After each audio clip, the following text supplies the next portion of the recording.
எல்லாத்தையும் பாத்துக்கிட்டு இருக்காங்க. யாரெல்லாம் இப்ப நீங்க உதாரணத்துக்கு பாத்தீங்கன்னா ரொம்ப ஆச்சரியமான ஒரு விஷயம், நான் ரொம்ப இந்த வாக்குப்பதிவை பார்த்து திரும்பி நிறைய விஷயங்கள் டேட்டாஸ் பார்க்கும்போது கரூரில் வாக்குப்பதிவு கண்ணாபனான்னு ஏறி இருக்கு.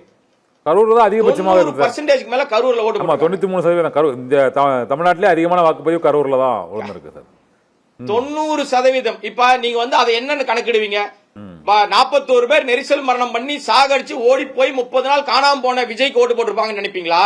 அல்லது களத்துல நின்னு வேலை பார்த்த திமுக ஓட்டு போட்டிருப்பாங்கன்னு நினைச்சீங்களா? விஜய் பாஸ்கருக்கு இல்ல கரூர் மட்டும் இல்ல சார், அது கொங்கு மண்டலம் முழுவதுமே 90 தாண்டி இருக்கு சார்.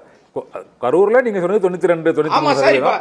மற்ற ஊர்கள்ல ஃபுல்லாவே 90% தாண்டி இருக்கு. கொங்கு மண்டலம் முழுவதுமே, கரூர் மட்டுமல்ல, கோயம்புத்தூர், ஈரோடு, நாமக்கல் எல்லா இடத்துலயுமே 90%, தருமபுரி எல்லாமே 90 தாண்டி இருக்கு. கன்னியாகுமரி மட்டும்தான் சார் குறைவான வாக்கு பதிவு நடந்திருக்கு. எல்லா மாவட்டம் அதுக்கு எத்தனைக்கும் காரணம் முழுக்க முழுக்க எஸ்ஐஆர் மட்டும்தான். வேற பெரிய காரணம் எல்லாம் ஒண்ணும் இல்ல. புதிய வாக்காளர் உள்ள வந்திருக்காங்க, எல்லா தரப்புக்கும் பிரிஞ்சிருக்கும் அந்த வாக்கு. நான் சொல்றேன், விஜய் அவர்கள் அதுக்காக தாவேக்காக்கு ஓட்டே ஊழல் நான் சொல்லவே இல்லை. தாவேக்காக்கு இளைஞர்கள் மத்தியில ஒரு எழுச்சி வந்திருக்கு, அவர்கள் ஓட்டு போட்டிருக்காங்க.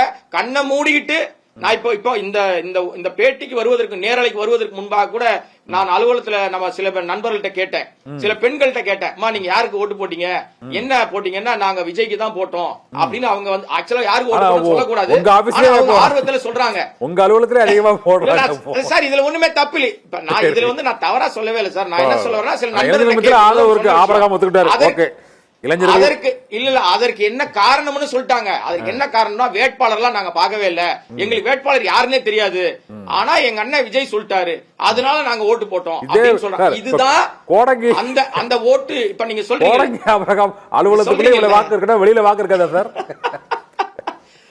நான் என்ன சொல்ல வரேன்னா, இவர் ஓட்ட பிரிப்பார் சார், ஸ்பாயிலராக இருப்பார். நான் தான் திரும்ப திரும்ப சொல்லிட்டு இருக்கேன்.